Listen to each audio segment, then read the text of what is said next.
é o homem em graça. Mas esse mês não mudou para o perdão? Calma aí, nós vamos chegar lá. Que só há perdão tanto no céu como na terra para quem está em graça. Quem não caminha na graça não pode viver perdão, né? Quem não caminha na graça não vive perdão. Repete isso comigo e diga: quem não caminha na graça não vive perdão. Isso. Diga: sem graça, sem perdão. Então, presta atenção, irmão. Vai ser bênção. Êxodo 34. Livro de Êxodo, capítulo 34.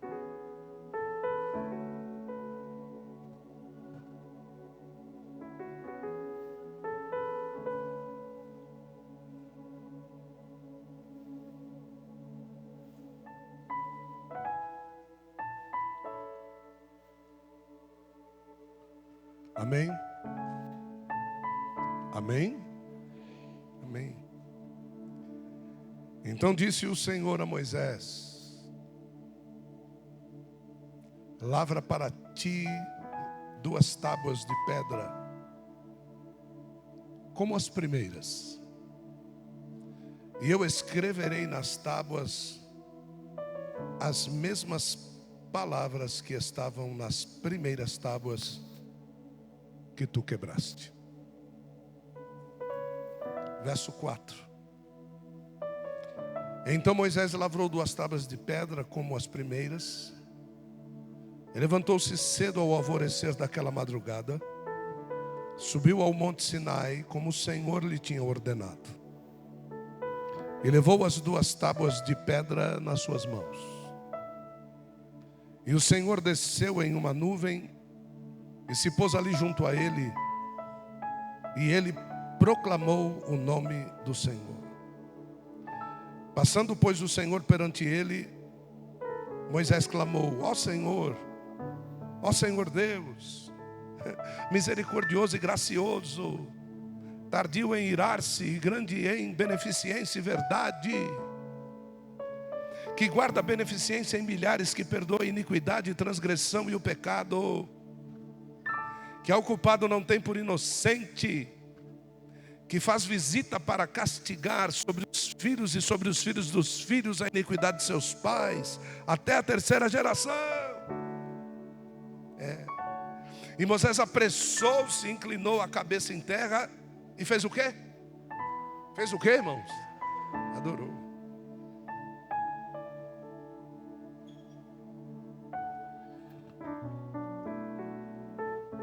Uma atitude muda um destino. Quantas atitudes, pastora Bressani? Uma só. Da mesma forma como uma atitude também pode desviar o destino. Olha só, Moisés tomou uma atitude, e essa atitude mudou em poucos minutos o que Deus havia falado. Poucos minutos. Deus falou uma coisa aqui, Moisés tomou uma atitude aqui. Quando Moisés tomou uma atitude aqui, Deus desceu. Olha, quando Deus desceu e Moisés viu que ele desceu, a atitude de Moisés foi falar. Falou. E ele viu que, tipo assim, Deus ele não se incomodou muito com fala. E tem gente que acha que muda o coração de Deus falando muito. E aí Moisés foi, se apressou e adorou. E quando ele se apressou e adorou, sem falar nada, Deus mudou. E olha só o que aconteceu. Vai comigo agora no verso 27. Leva para lá. Vai comigo agora no verso 27 desse mesmo texto. Êxodo 34, verso 27. Disse mais o Senhor a Moisés: faz o quê? Faz o quê? Não, fala alto, diga.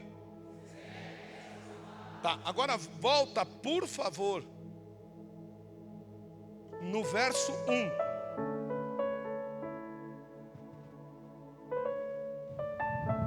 Depois do ponto e vírgula, o que está escrito?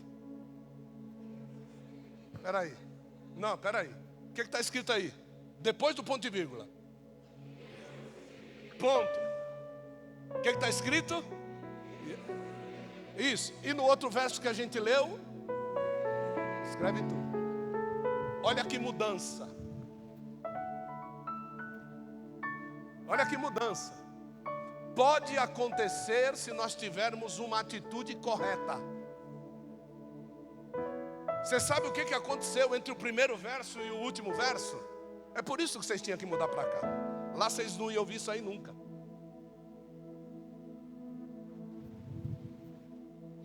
O Alderico não ia pregar isso nunca. Não, prega nada. Ele não consegue enxergar isso. Ele só pega os manuais lá da Europa, traduz para o português e diz que foi ele que fez. Mas olha só. Isso aí lá também você não ia aprender não, hein? Você está aprendendo aqui, hein? Estou de olho em você, hein? Olha só. Lá no primeiro verso ele diz: faz para ti as tábuas. Quando Deus mandou fazer da primeira vez, Ele não mandou Moisés fazer, Deus fez as tábuas. Só que ele quebrou o que era de Deus. O teu casamento é de Deus? Não quebra não, hein? Não quebra não, porque, mano, olha, o bicho vai pegar para ti, mano. Então, Deus lavra as pedras, escreve nas pedras, tudo lá no primeirão lá. Quando chega agora, Moisés vai e quebra as pedras. Quando ele quebra as pedras, então Moisés recebe de Deus a seguinte ordem. Por quê? Porque Moisés agora já está embaixo. Todas as vezes que nós displicentemente obedecermos a Deus, desobedecermos a Deus, a primeira coisa que Deus vai fazer, vai te tirar de cima e vai te colocar embaixo. Quando Moisés está descendo debaixo da autoridade de Deus o monte, ele viu o pecado, ele viu o erro, ele não tinha que fazer nada. Ele tinha que chegar para o mesmo Deus que deu aquela autoridade para ele. E ele tinha que chegar para ele e falar assim: tá, eu estou com as tábuas aqui que você me deu, o que eu faço? Quebro na cabeça deles, o que eu faço? E Deus ia dar as diretrizes para ele. O meu problema é achar, irmãos, que a minha condição pecaminosa de homem natural vai poder ter discernimento do que Deus faria. Quando Deus é um Deus santo e eu não. Então Moisés vai e fica nervoso e quebra as pedras. Quando ele quebra, acontece, irmão, um monte de coisa acontece. Por quê? Porque tudo que Deus tinha preparado, pastor Jesus, para aquele povo, diga, para o povo, Deus não preparou para Moisés. Deus preparou para o povo. As leis eram para o povo. E Moisés, irmãos, ele era somente o levador da lei. Ele ia chegar lá, Moisés falando era Deus falando. Deu para entender? Então uma coisa é estar em obediência e você ser boca de Deus. E aí o que acontece? Ele quebra essa oportunidade. Ele está pensando que ele quebrou o que Deus tinha para o povo. Não, o que Deus tinha para o povo e o que Deus tem para mim, o que Deus tem para você, ninguém quebra. Deu para entender, irmãos? A promessa de Deus, ela é eterna. Então Deus não muda a promessa é eterna. Então, se Ele tem na Bíblia 365 vezes que eu sou contigo, essa é a promessa. Se você não quiser acreditar, problema seu, a promessa continua em pé. A promessa é eterna. Eu vou repetir isso, porque tem pessoas aqui que acham que Deus esquece da promessa. A promessa é eterna na mesma proporção que Deus é eterno. E se Deus não muda, a sua promessa não? Ponto. A promessa é a mesma. Qual é o problema? Eu é que saio de debaixo da posição que a promessa se cumpre para mim. Então eu saio. Então para cada promessa, uma coisa que eu estou aprendendo agora, né? Diga, para cada promessa, uma única posição, uma única atitude. Diga, um único coração. Ponto. Então não há como fugir disso. Quer que a promessa se cumpra? Um coração, uma atitude, uma posição. Repete comigo e diga, você está aprendendo, eu estou aprendendo. Diga, uma posição que o meu coração me levará. E quando eu chegar lá, diga, uma atitude. Diga, bênção garantida. Bom, eu disse que ia ser forte o negócio. Ouça bem. Aí, Moisés, quebrado, diga, quebrado. Deus vai lá falar com Moisés e diz assim: Moisés, sim senhor, meio nervoso ainda com o povo, né, irmão? Porque a gente fica nervoso com o povo. Povo que se lasca, irmão. Você tem que estar bem com Deus, né? Pois não, senhor. Aí Deus vai e fala o texto: lavra para ti. Pois é, para mim? É, para ti. Não foi você que quebrou? Então quer dizer que o meu nervosismo, que me faz destruir as coisas de Deus, na realidade, Dani, está me destruindo. Eu estou perdendo. Deus não perdeu nada, Vânia. Nada. Eu é que estou destruindo. Eu é que estou perdendo. Se eu quiser de novo, eu tenho que fazer para quem? Para mim. Deus não mandou fazer para o povo. Se Moisés quiser ser diante do povo boca de Deus de novo, ele que construa o que ele destruiu para ele de novo. Então o que Deus está dizendo para ele? Você não destruiu para o povo, você destruiu para você. Então quando eu destruo o ministério que Deus me deu, o chamado que Deus me deu, a família que Deus me deu, o emprego que Deus me deu, você está destruindo para você. Você não está prejudicando ninguém, é só você. Mais ninguém. Depois, lá na frente, você vai ver se é verdade ou se não é verdade o que Deus está falando. Então ele diz assim, olha, e você vai escrever. Então, peraí, agora lascou. Por quê? Porque Moisés viveu a vida toda dele aonde? Aonde, irmãos? No Egito. Qual é o idioma que Moisés conhecia? No Egito. E qual era o idioma que estava escrito nas pedras? O hebraico. Como é que ele vai escrever? A primeira coisa que Deus vai te levar a reconhecer é a sua incapacidade. A primeira coisa que ele tem que te levar a reconhecer é a tua incapacidade. Quando você toma uma decisão que ele não mandou, então você tem que reconhecer isso. E é o que Moisés, agora você está entendendo a alegria de Moisés.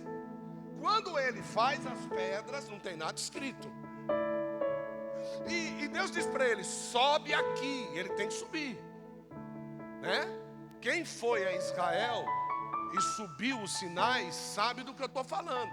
Eu estou falando de um homem aqui com 80 anos de idade. Eu estou falando aqui de um homem que vai pegar 60% dos degraus dessa altura. Tá? É dessa altura aqui. Não é assim, escadinha. vai ter uma hora que os próprios camelos não conseguem subir mais. Quem quer subir na presença de Deus tem que reconhecer o seguinte: vai ter uma hora na vida, deixa a Bíblia. Vai ter uma hora na vida que você está subindo, está subindo, é fácil. Subiu sozinho, diga amém, desce. Mas vai ter uma hora na vida que para ele subir, ele vai ter que pedir ajuda.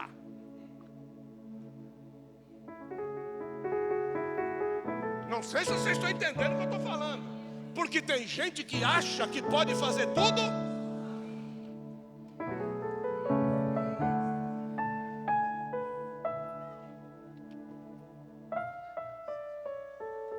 Não vai. Você não vai sozinho, Marcelo. Adriano, você não vai sozinho.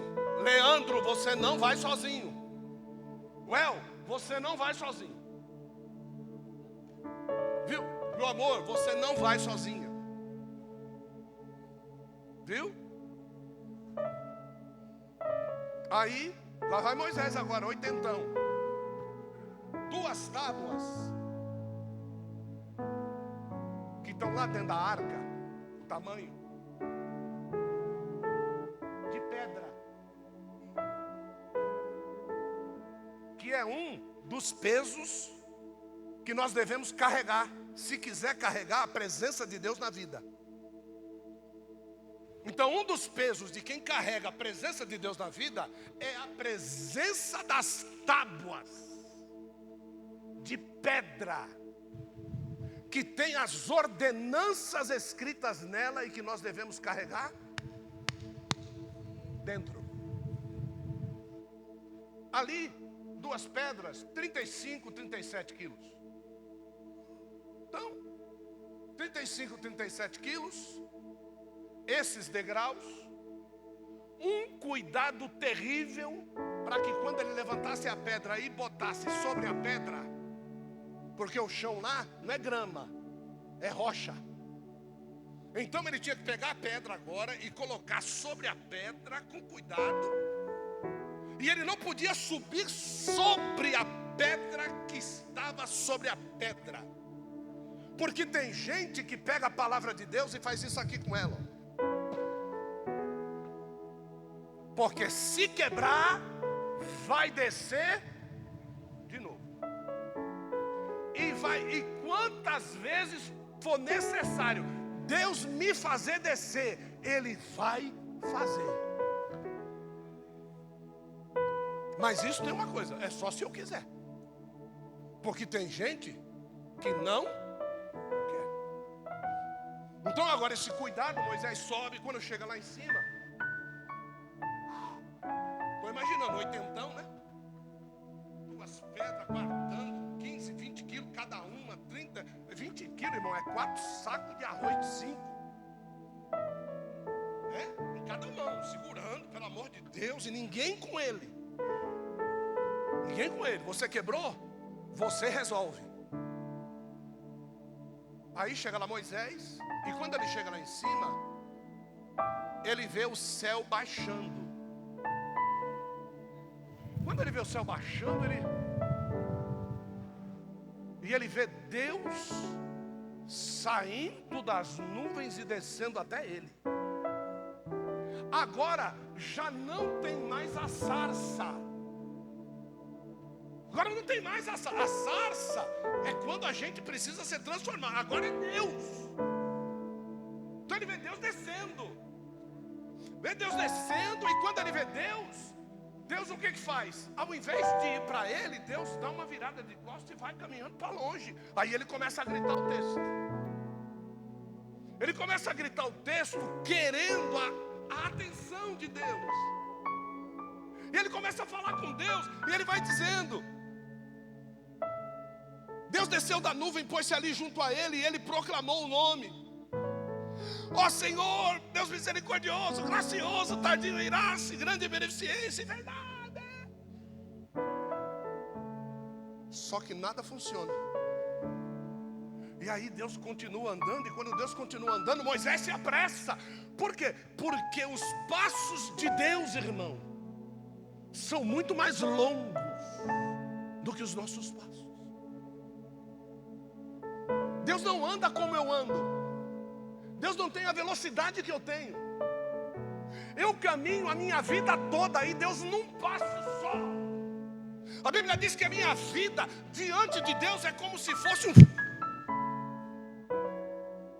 é o tempo de um passo. Eu não sei se você já percebeu. Dá um sopro aí. Pronto, é o tempo de um passo. A minha vida para Deus é um passo próximo. Não sei se você está entendendo que você não tem tão grande valor quanto as pessoas podem devotar para nós. Próximo, e aí lá vem meu filho. Próximo, lá vem meu neto. Próximo, lá vem meu bisneto. Próximo, e eu já, ó.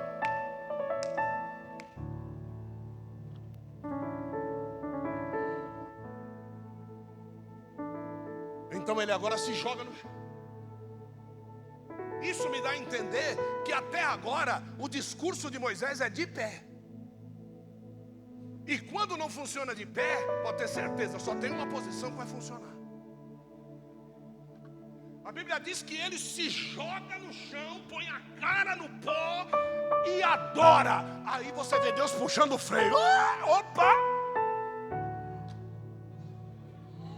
É como se Deus dissesse, Moisés não falou nada, mas é como se Deus dissesse, tem alguém me adorando.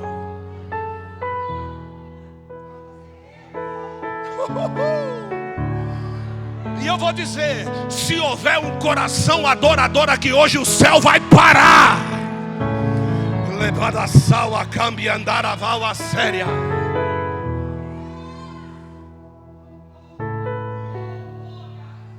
Então ele para.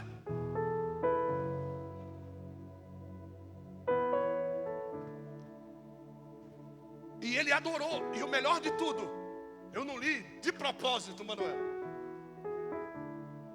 Porque quem adora, repete comigo, para nós aprendermos juntos. Diz assim: quem adora, sente o que Deus sente.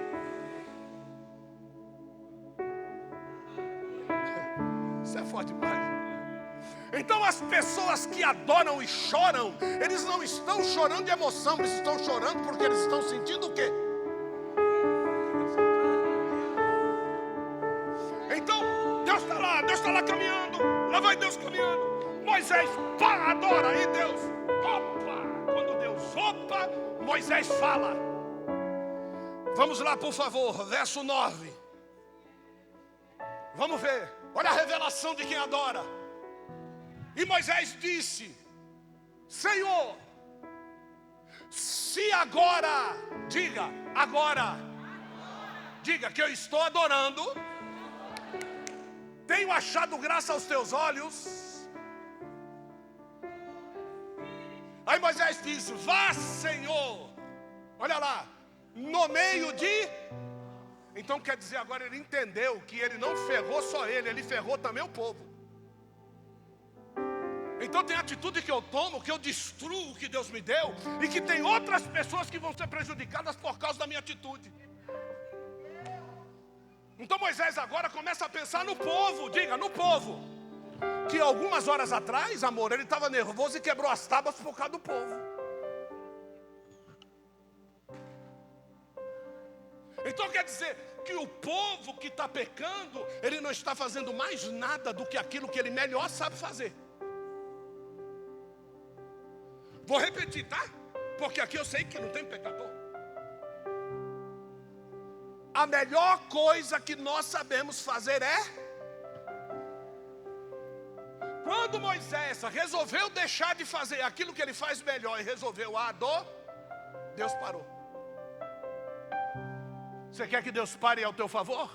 Pare de fazer o que você melhor sabe fazer e comece a adorar. Você vai ter um Deus que vai fazer coisas, não que você espera, mas que já estão projetadas, porque você chegou no lugar, no tempo e na atitude que você tinha que ter. E ele diz lá, ponto e vírgula, porque este é povo de dura serviço, porém,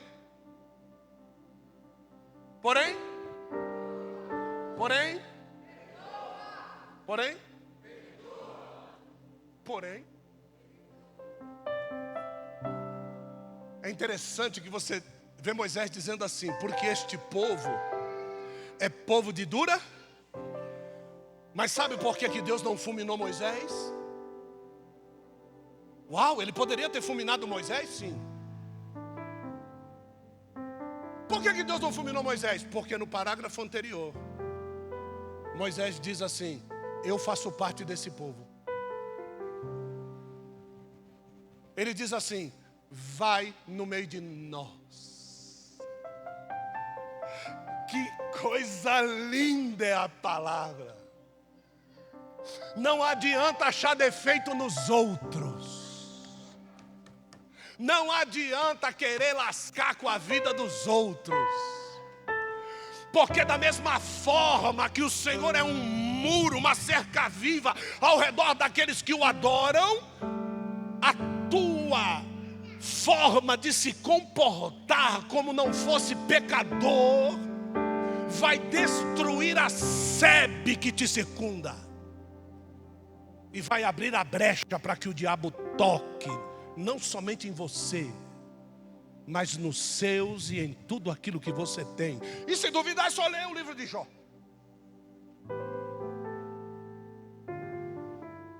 Porque o diabo achava que ele estava com toda a autoridade, mas o que Deus queria era usar o diabo para levar Jó na atitude, na posição e no tempo que Deus queria que ele estivesse para que ele pudesse o abençoar com 2 vezes. Muitas vezes o diabo acha que está te destruindo, viu? Só que a única coisa que ele está fazendo ele é instrumento cirúrgico na mão de Deus para te levar no tempo, na posição e na atitude que Deus quer para te abençoar 2 vezes mais. Então tem situações na nossa vida que Deus vai nos arrebentar e nos fazer virar pó. Diga, que horror! Diga, que horror!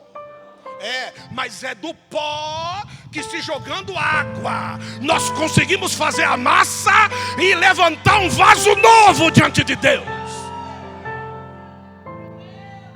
Enquanto for caco, Deus não trabalha.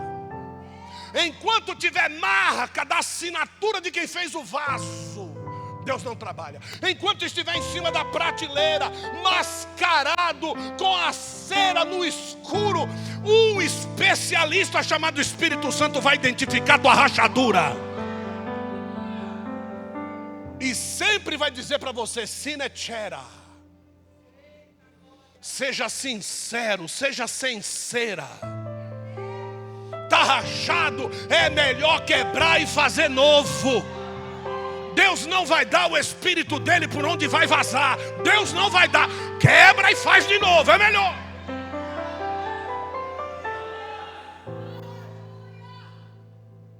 Não estou conseguindo pregar nada do que eu escrevi.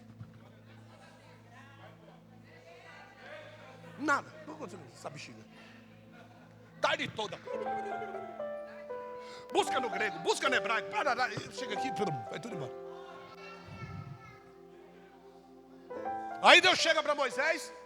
Olha só, ele faz, né? Porém perdoa a nossa iniquidade. Porém perdoa o quê? Diga o quê? Nossa. Olha para a pessoa do lado e diga assim: é a nossa, tá?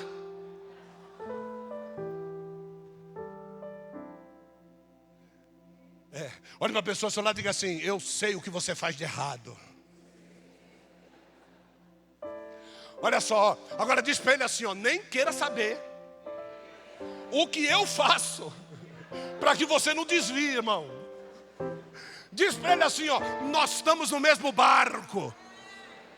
Diga assim: chamado graça. O mesmo barco. Oh, glória. E ele diz lá, nossa iniquidade, nosso pecado.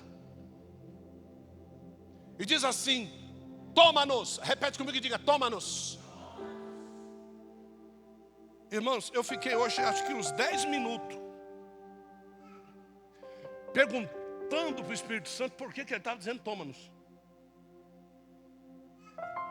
Porque se eu for tomar, é sinal de que não está comigo. Se eu for tomar, é sinal de que quem me tem não quer me largar. E o engraçado, Jesus, é que Deus chamou Moisés para libertar. E agora Moisés se acha cativo junto com quem o diabo era, o dono. Por isso que ele tem que reconhecer: toma-nos. Pegou ou não? Pegou ou não? Não pegou, repita. Se o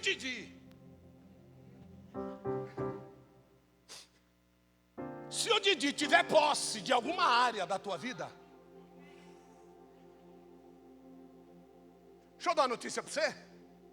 Não, eu faço isso aqui, ó, mas eu prego pra caramba. A notícia é: o diabo tem tudo. O diabo não tem uma área da nossa vida. O diabo tem toda a nossa vida. Não, eu não concordo com isso aí. Problema seu. E eu vou mostrar que mais uma vez você tem que estudar. Ele está dizendo: aquele povo que você pediu para me libertar do Egito, que eu trouxe até aqui, você mandou 10 pragas lá, destruiu as 10 entidades que ele adorava. Quando chegou aqui no meio do monte, essa é a visão de Moisés.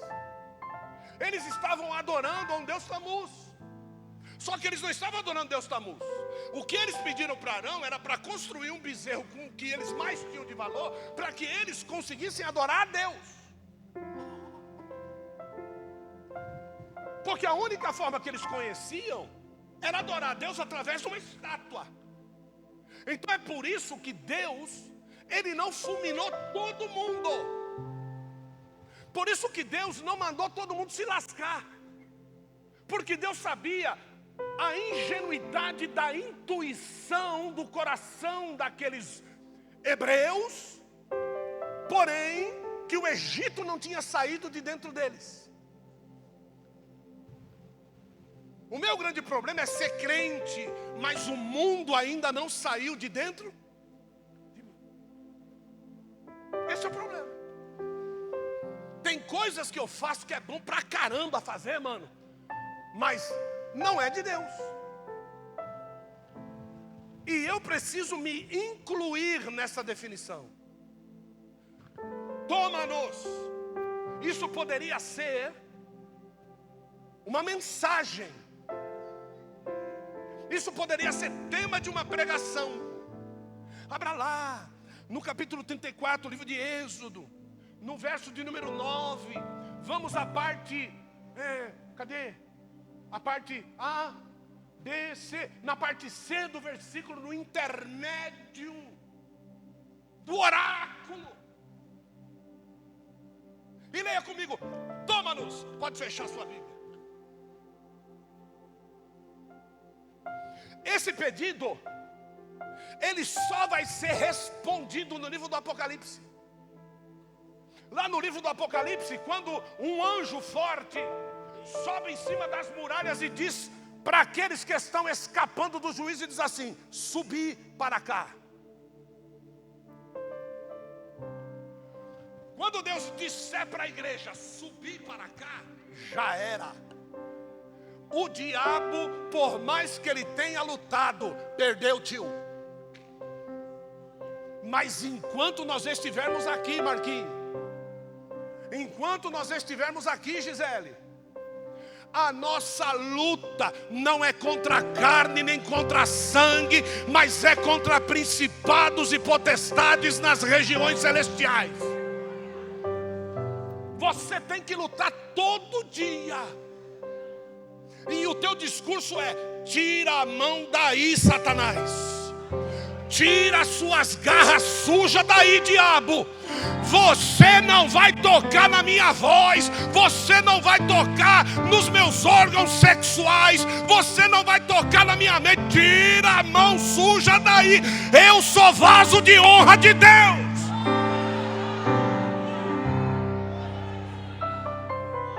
Essa é a guerra. Repete comigo e diga: toma-nos.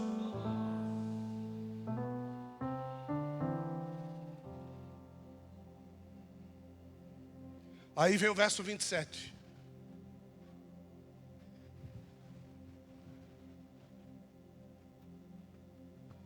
Aí Deus chega para Moisés e diz: valeu.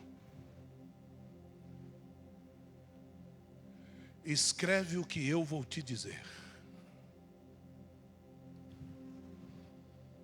Deus ensinou hebraico para Moisés? Como é que ele escreveu? Eu escrevi um monte de coisa aqui, ó. Mas o que Deus está falando aqui,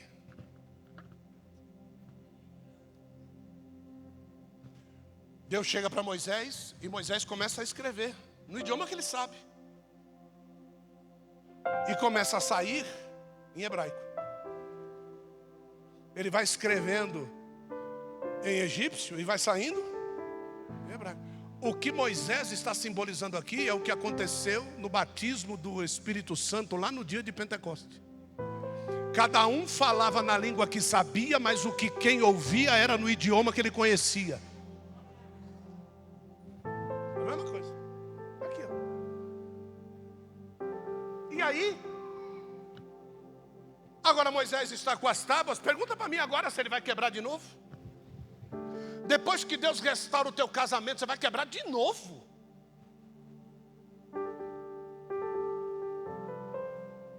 Depois que Deus já quebrou uma empresa tua, você vai quebrar de novo. Depois que Deus quebrou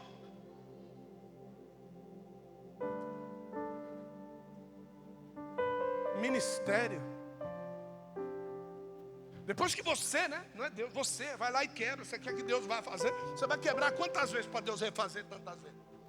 Você está achando que Deus é teu empregado para ficar lá juntando pecinha de dominó, juntando pecinha de quebra-cabeça na tua vida.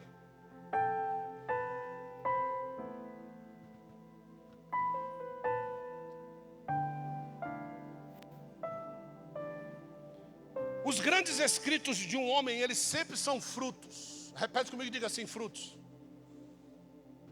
de um longo tempo de solidão, em lugares não agradáveis, mas que são lugares onde Deus te espera. Então Deus não vai te esperar nos melhores restaurantes. Deus não vai te esperar nas melhores férias. Deus não vai te esperar nos melhores passeios, em cima de lençóis de seda. Deus vai te esperar nos desertos. Deus vai te esperar nas perseguições. Deus vai te esperar em meio às calúnias. Deus vai te esperar na mordida da serpente. Deus vai te esperar nos naufrágios.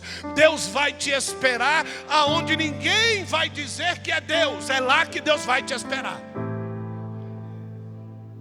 O grande problema não é Deus te esperar lá. O grande problema é você entender que Deus está lá.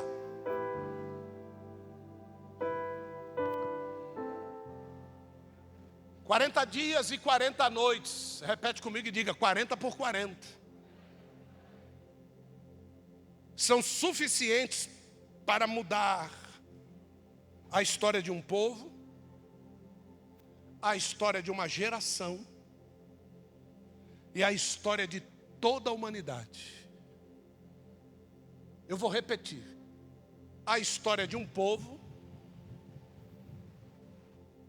a história de uma geração e a história de toda a humanidade. E Deus não vai se preocupar de usar o 40 para mudar a sua vida.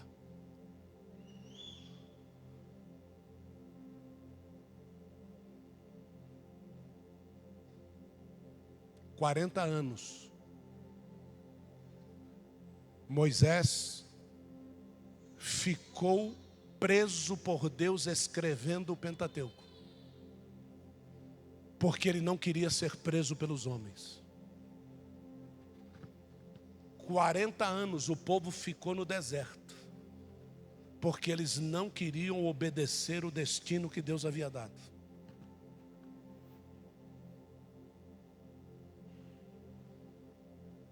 Elias fica 40 dias e 40 noites sem comer, para destruir de uma vez por todas os principados que estavam sobre a vida dos reis de Israel, a saber, o espírito de Jezabel. 40 dias e 40 noites. Jesus fica na terra, exemplificando o arrebatamento da igreja, para transformar aqueles que creram em Cristo, para que eles sejam aptos para poder habitar diante de Deus. Um povo, uma geração e toda a humanidade. Eu quero que você entenda o que Deus está dizendo para você. Por quê? Porque muitas vezes aquilo que Moisés pediu, perdoa-nos, não vai ser imediato. Deus vai te levar a um tratamento. Deus vai te levar a lugares que você não quer estar, a posições que você não quer estar, a fim de que Ele possa tratar com você. E o que Deus viu naquilo que Moisés falou e que foi de tão grande valia, que agora o próprio Deus escreve. O próprio Deus vai lá e escreve.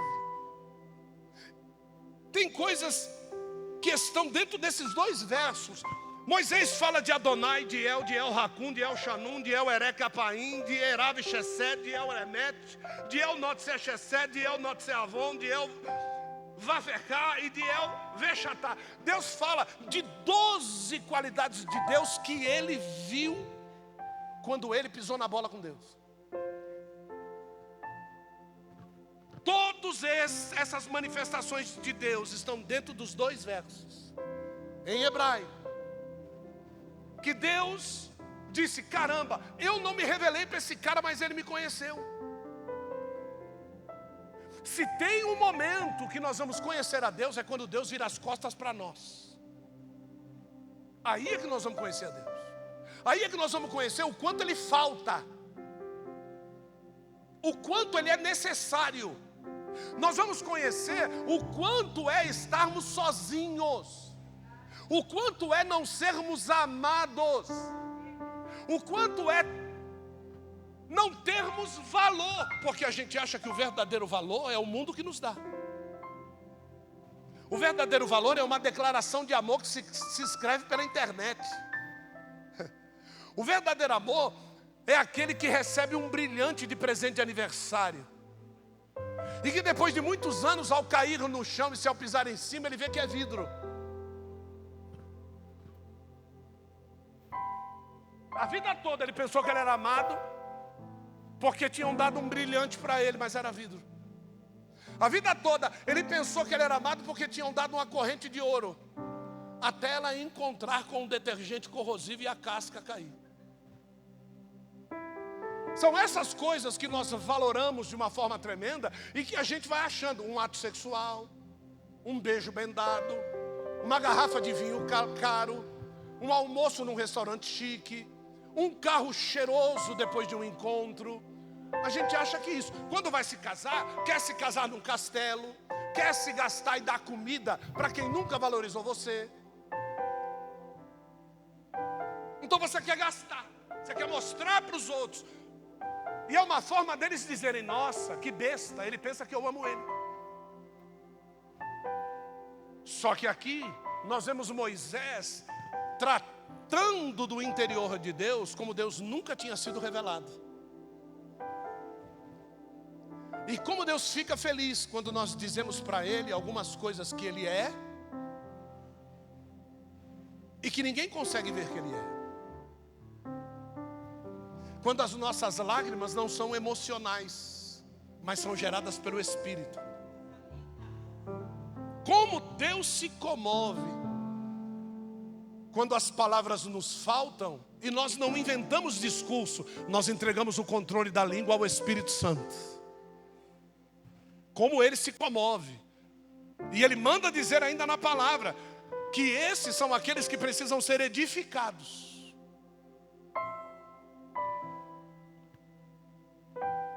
Quando Moisés ele vai falando do Deus que perdoa pecados de qualquer pessoa arrependida, ele está falando do Deus Adonai. Vou pegar só alguns aqui para não tomar muito seu tempo. Quando ele vai falando do Deus poderoso que age conforme aquilo que ele falou, conforme a sua palavra, ele está falando do El. Quando ele está falando que Deus é misericordioso como um pai em relação aos seus filhos, ele está falando do El Hakam. Cada um desses, Moisés foi dizendo, e é como se Deus fosse puxando os dentinhos da engrenagem do freio, até parar por completo. Um deles, que é o El Noseavon, ele diz assim, ele é perdoador até de pecados conscientes, quando há arrependimento. E tudo isso estava na pessoa daquele Deus que desceu do céu, daquele Deus grandioso que desceu das nuvens, e que ele consegue traduzir-se em palavras de alguém que pisou na bola com ele. A sua boca não é de tudo torpe quando o seu coração clama por Deus. Eu vou repetir, tá? A sua boca não é de todo torpe quando o seu coração ainda clama por Deus. Olha o que Deus fez com Isaías. Eu sou um homem de lábios impuros e habito no meio de um povo de impuros lábios. Os lábios eram torpes, mas o coração clamava pela brasa que desceu e transformou a vida de Isaías. Porque se Deus fosse julgar Isaías pela palavra que ele falou, a brasa não vinha para purificar, a brasa vinha para detonar.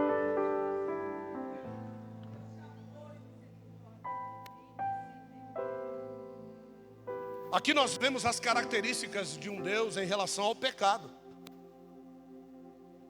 Que Deus é piedoso, que Deus é clemente, que Deus é tardio em irar-se, que Deus é grande em misericórdia, Deus é grande em fidelidade, que Ele é abundante em misericórdia até 1000 gerações, perdoa a iniquidade, Ele passa por cima, Ele amassa, Ele destrói a transgressão. Ele é um Deus que em relação ao pecado, Ele não muda a sua santidade, mas de nenhum modo Ele terá o inocente rebelde como perdoado. Ele inspeciona o pecado dos pais nos filhos. E eu acho isso fantástico, porque a gente sempre pega a palavra suscita, e a gente acha que ele vai pegar os seus pecados e vai jogar sobre a vida dos seus filhos. A palavra suscitar na raiz quer dizer inspecionar. Você sabe o que é inspecionar? Está lá o seu filho, embora você não veja, Deus está inspecionando. Seu filho está longe de você fazendo besteira, Deus está lá inspecionando. Aí ele vai, levanta o profeta vem e te fala, teu filho está pisando na bola. Olha que Deus tremendo é esse. Porque Ele sabe que você não é onisciente, mas Ele é. Você não é onipresente, mas Ele é.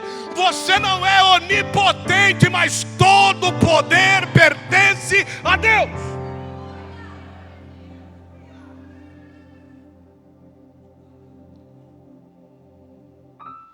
E Ele pega esse pecado, ouça bem, Ele inspeciona o pecado na vida dos filhos, Ele avisa os pais, e Ele pega esse pecado. Se o filho for rebelde e não quiser se abster desse pecado, Ele vai impor a problemática relevante do pecado, da segunda até a terceira geração. Então, o pecado não vem para quem não quer cometer. O resultado sobre as famílias não vem sobre aquele que não quer cometer. Não.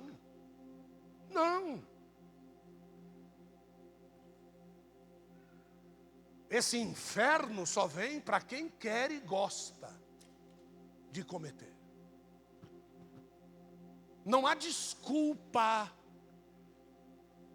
que você possa dar ao juízo chamado inferno e lago de fogo e enxofre. Você foi julgado pelo tribunal divino. Você foi julgado em cima de tudo aquilo que você conhecia, mas eu não conhecia, devia conhecer. Você não será julgado por aquilo que não conhece. A malignidade do nosso coração não pertence à santidade de Deus. Se você esteve um dia diante de um Deus santo e você se comove e gosta de pecar, enxotando, pisando, detratando, maliciando a santidade de Deus, você já sabe qual será o seu juízo. Nós não precisamos ficar dizendo isso, é muito pesado.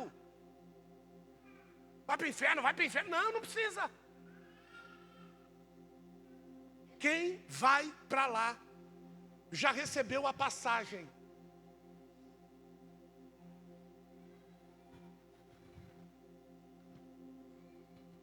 Que é isso? Essa nós recebemos o dia que nascemos. A única coisa que nós podemos e temos direito é inferno. A não ser que você lute para se arrepender. Lute para crer, lute para seguir a Cristo. Lute para carregar a cruz, lute para morrer no calvário do seu pecado. Dia após dia. Todos os dias. 24 horas por dia. Essa é a minha luta. Saí de lá, ela disse. Mas a minha vontade natural é estar lá. E como eu glorifico a Deus todo dia meia-noite dizendo, venci mais uma. Obrigado, Jesus. 00:01, começa a luta. 00:02, o diabo diz, não está cansado? 00:03, se tiver que clamar, se tiver que gritar, se tiver que botar a cara no pó, bote. Mas não volte atrás. Eu não sei em quantos lugares você vai poder ouvir uma mensagem como essa. Hoje está difícil. Mas uma das revelações que me foi trazida aqui é a necessidade. Diga, necessidade. Que Deus viu em toda a humanidade. E Ele já estabeleceu. Diga, está estabelecido. Agora vai terminar, eu não sei nem, eu vou precisar de segurança para sair, tá? E o pior de tudo é que o negão da porta fechou a porta para mim não sair.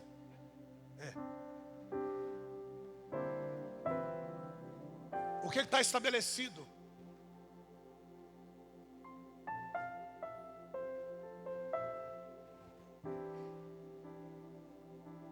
Que Deus iria levantar uma pessoa que iria adiante de Jesus, não na frente, mas adiante. E que esta pessoa iria anunciar que aquela pessoa que iria vir depois dele era mais importante do que ele, mas que vinha com uma mensagem muito mais dura do que a dele. E essa pessoa que eu estou dizendo morreu por causa da sua mensagem. E aquele que veio depois dele morreu por causa da sua. E lá no livro do Apocalipse vai descer 2 profetas sobre o muro que vão profetizar a mesma mensagem e vão morrer por causa da sua. Então, entre Cristo e os profetas do Apocalipse tem uma geração chamada igreja. Porventura esta igreja está morrendo por causa dessa mensagem?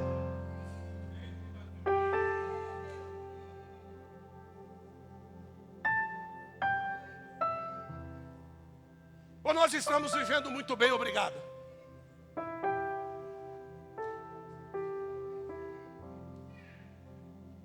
O que está dizendo aqui é o seguinte: E ele irá precedendo adiante dele, no espírito e poder de Elias, para converter o coração dos pais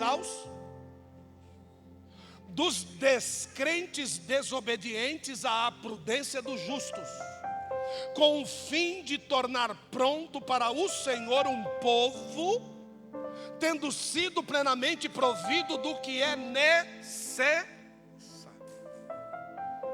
Eu estou falando do texto que está em Lucas 1,17.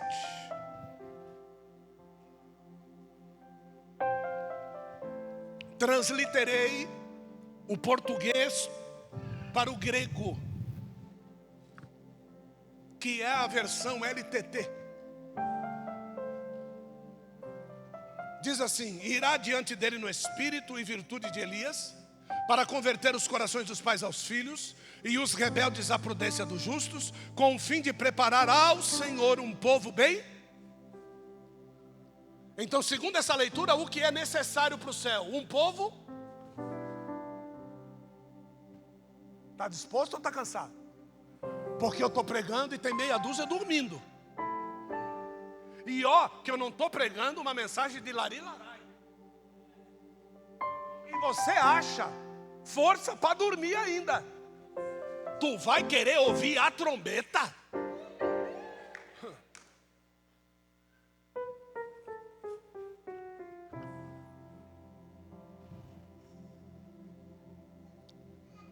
A cruz, não tira esse versículo, por favor. A cruz é o ápice, diga ápice, de tudo isso.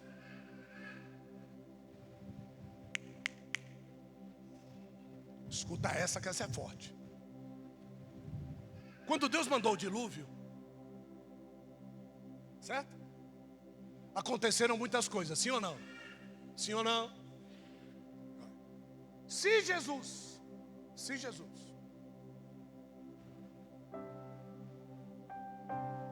fosse escolher um lugar do mundo, ouça bem, se Jesus fosse escolher um lugar do mundo para ser crucificado, aonde ele escolheria?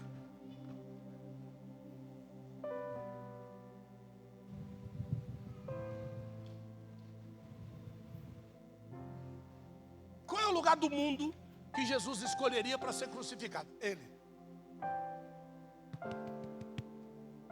Fácil. No topo do Monte Everest. Porque é o lugar mais alto. A cruz lá em cima. Quem é que não ia ver? Certo? Quem é que não ia ver? Só que o problema é que não é a vontade de Cristo. Então, para não prevalecer a vontade de Cristo, no dilúvio, Deus rasgou a carta. Porque as águas subiram até mais alto do que o mais alto, 15 metros acima. E o dilúvio foi universal. Então, qualquer homem que quisesse aparecer para todo mundo, ele iria no topo mais alto de todo lugar. E é o que o diabo tentou fazer com Jesus. Levou ele na parte mais alta de Jerusalém. Olha só.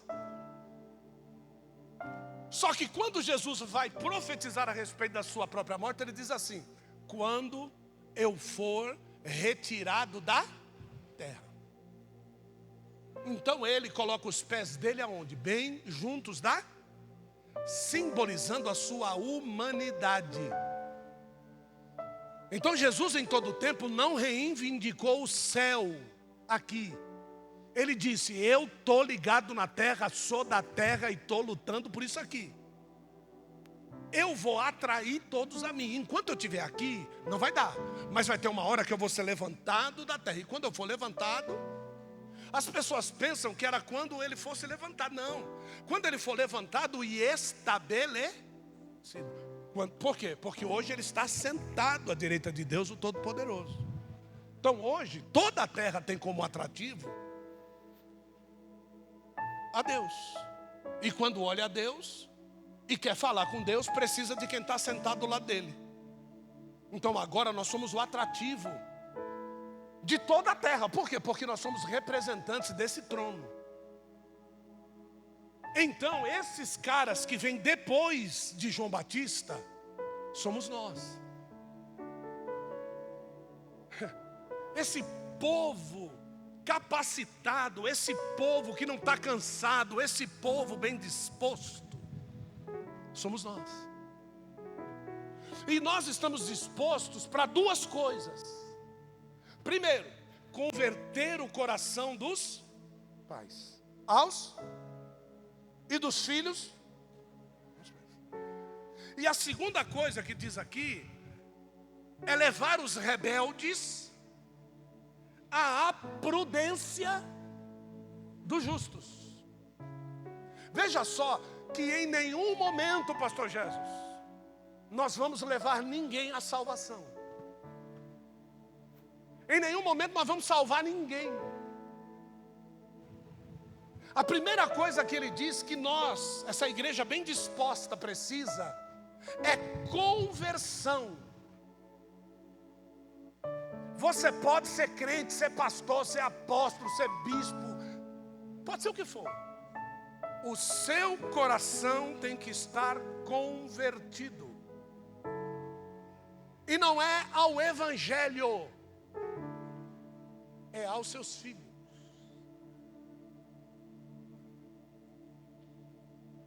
Você tá maluco, mano?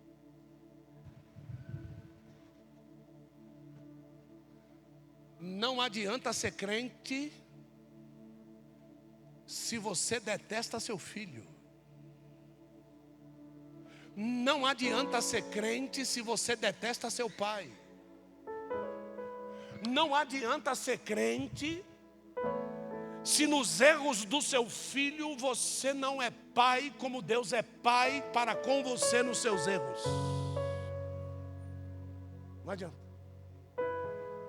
Então a primeira mensagem de JB é: limpa a tua ficha com os teus pais.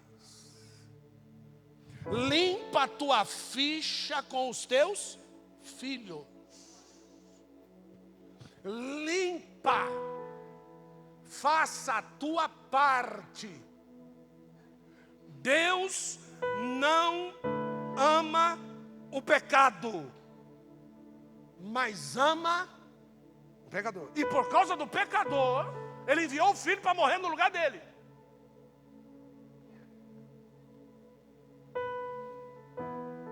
Então é sério isso.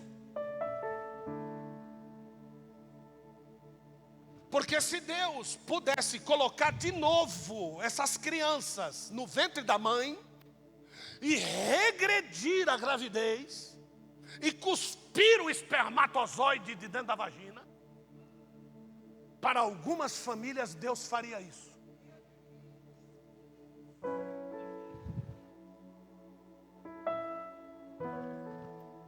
Procure quem teve coragem de dizer isso no altar. Porque que bem-aventurança tem que o meu filho saiba que eu sou ladrão, que eu mato, que eu aconteço. Que bem-aventurança tem? Pelo amor de Deus, Marquinhos, você que já conhece bastante pessoas aí, que bem-aventurança tem? Você sendo pai se alegra do seu filho ser bandido. Que bem-aventurança tem?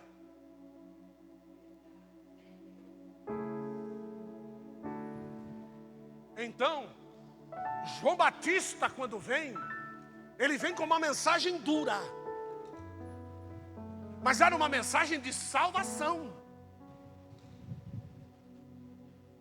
E isso é forte demais. Por que é forte? É forte porque ninguém quer ouvir aquilo que fere. E o melhor de tudo, se eu vou converter, agora vai pegar, agora que eu vou bater em mim. Se eu vou converter o meu coração para o meu filho, olha só, amor, se eu vou converter o meu coração para o meu filho, quem é que fez eu ser pai? Hã? Todo mundo vai dizer o quê? Todo mundo vai dizer o quê? Não, foi a minha esposa. Foi ela que me fez ser pai.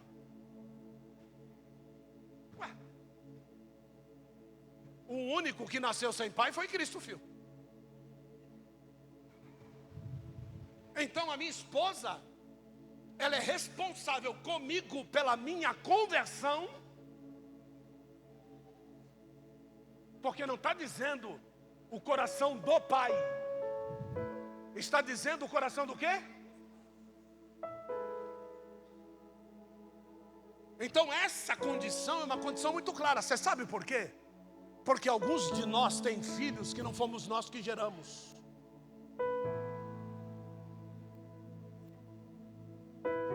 Isso é foda demais, José. Não fui eu que gerei, mas eu amo como meu filho. Você sabe o que eu tenho que fazer? Orar pela vida do Alexandre, porque foi ele que cooperou que você fosse meu filho.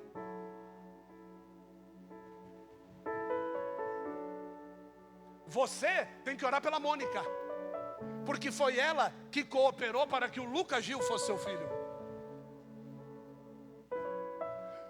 Tem que ter conversão ou não tem?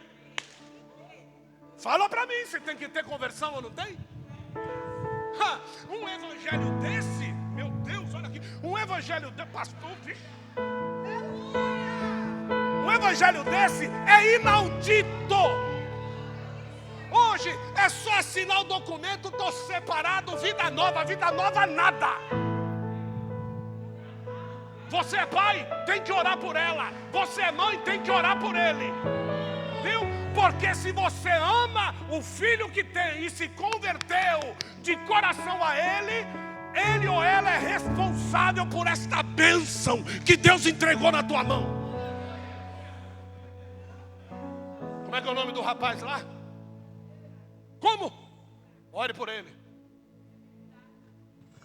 Olha que filho maravilhoso ele te entregou para você ter aí, ó. O besta. Daí, ó.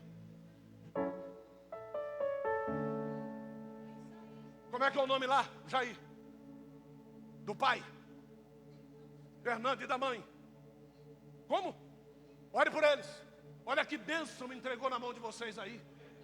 Olha que coisa fofa, cadê a risada? Deixa eu ver. Isso.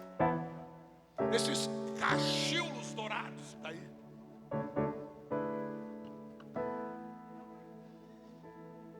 Como é que é o nome lá? Gabriela. Você está orando pela Gabriela ou está mandando Deus matar? É, minha filha. Não é brincadeira não o negócio, rapaz. Você está maluco? Como é que é o nome lá, Vânia? Como? Sérgio. E como é que é o nome lá? A Gleice. Gleice. Ore pela Gleice, ô glória. Ore pelo Sérgio. Aleluia. Mas tem que orar, irmão. É o que está escrito aqui. Ele está dizendo, você vai ter que se converter. Mas eu não suporto. Vai ter que suportar. Se quiser se salvar, vai suportar. Mas me fez muito mal, não tem problema. Faça o quê? Faça o quê?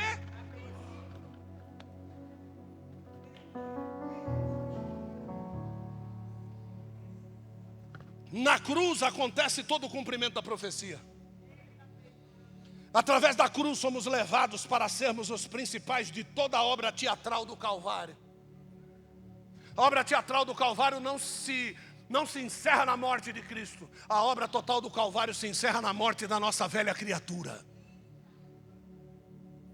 Cristo não tinha velha criatura para morrer, mas Ele nos ensinou a chegar lá. Tome a sua cruz em mim, para que você possa matar a sua lá. CEP, endereço e graduação geográfica. Ele deu tudo. A verdadeira conversão não se dá no começo da caminhada, no tal do tome a sua cruz e me siga. A verdadeira conversão vem no crucificar a velha criatura e decidir descer de lá para ser uma nova criatura. Porque teve gente que foi até a cruz, é verdade. Teve gente que matou a velha criatura, é verdade. Mas quando desceu da cruz, sabe o que fez, Elizabeth? Tirou a velha criatura da cruz, fez respiração boca a boca e ressuscitou ela.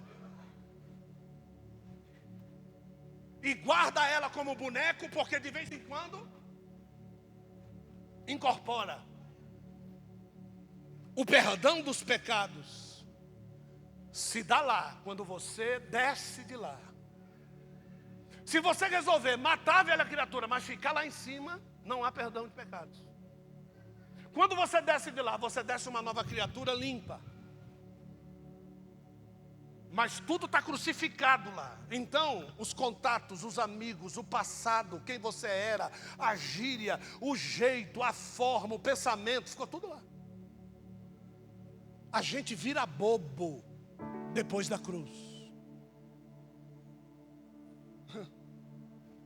É forte isso, né? Porque todo mundo que é crente acha que é esperto. Pensa num time de bobão, irmão. É nós aqui nessa terra. Não é assim que eles olham para nós? Sim ou não? Eu estava dentro do carro. A escola de samba tinha passado. E depois uma série de pessoas veio subindo de volta, porque deixaram seus carros parados aqui no Alberto Baito. E eu estava dentro do carro filmado, motor ligado, que o ar estava ligado, mas o carro é silencioso, então não dá nem para perceber que está ligado. E vinha subindo duas mães de santo. E eu dentro do carro. E uma delas, eu percebi claramente. A guia atravessada, quando ela foi passar na frente da igreja, ela meteu a mão na guia. Ela meteu a mão na guia, deu uma parada. E a outra continuou andando, parou, olhou para trás, ela disse assim: este lugar é terrível. Segurando na guia. E eu de olho nela. Eu falei assim: olha a profeta. Olha a profeta. Olha Deus usando a boca da profeta. Quando ela saiu do raio da calçada da igreja, ela largou a guia. Ou seja, até para passar na calçada da igreja, Satanás precisa dos seus cavalos. E tu entra dentro da igreja para fazer o que você quer?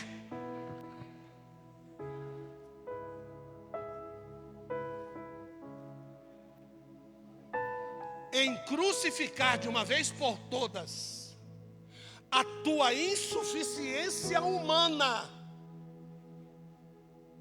você receberá de Deus e do céu a tua qualificação divina. Quando você crucifica a tua insuficiência humana, que você acha que é a última pulga do circo de pulgas,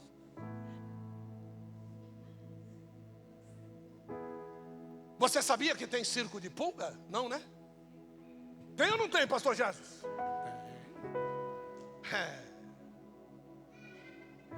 Até as pulgas são adestradas. E o Espírito Santo não consegue o teu controle.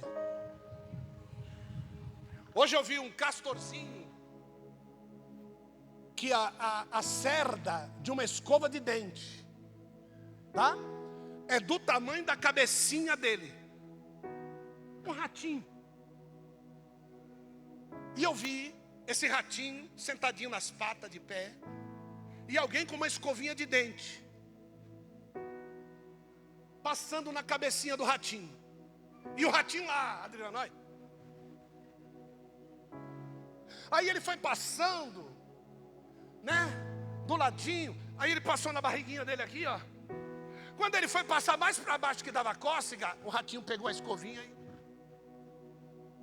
e não era montagem eletrônica não, era verdade. Ele foi acariciando até dormir. O ratinho dormiu. Ele tirou a escova e o ratinho ficou dormindo lá.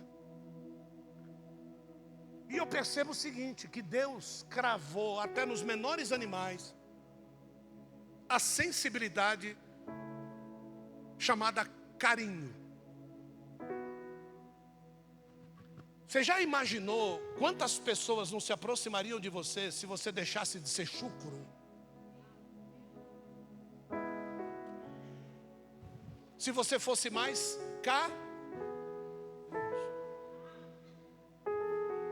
Carlão tá dando risada lá, o infeliz aí. É nós, né, Carlão? Nós sabemos de onde nós veio, mas nós não está mais lá. É isso. Tem pessoas, irmão, você pega o Carlos tem uma profissão que ele lida desde o menor até o maior, em nível de relacionamento, desde o mais terrível até o mais. Só que ele foi ensinado o seguinte: até a segunda ordem, todos são iguais. E Deus, Vânia, Ele nos vê assim. Você sabe por que é que a terra ainda não foi destruída?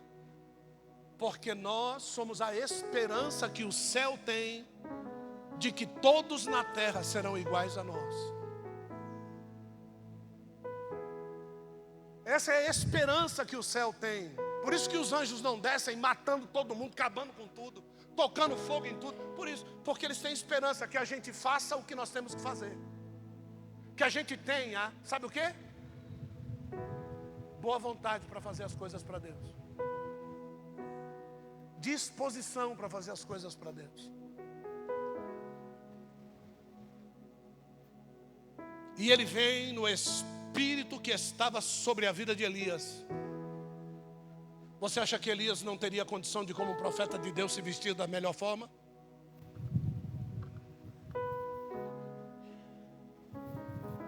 Só que Elias vinha se vestir de acordo com aquilo que ele tinha que fazer. Ele era o tesbita da terra de Gileade. Ele tinha que escarpar montanhas para destruir os altares que estavam sobre as montanhas.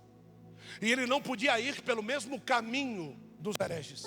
Então ele escalava as montanhas só para não pisar o pé aonde os hereges pisavam, a fim de quando ele desse a ordem para os demônios se retirarem dos altares, eles não encontrariam os pés de Elias sujos.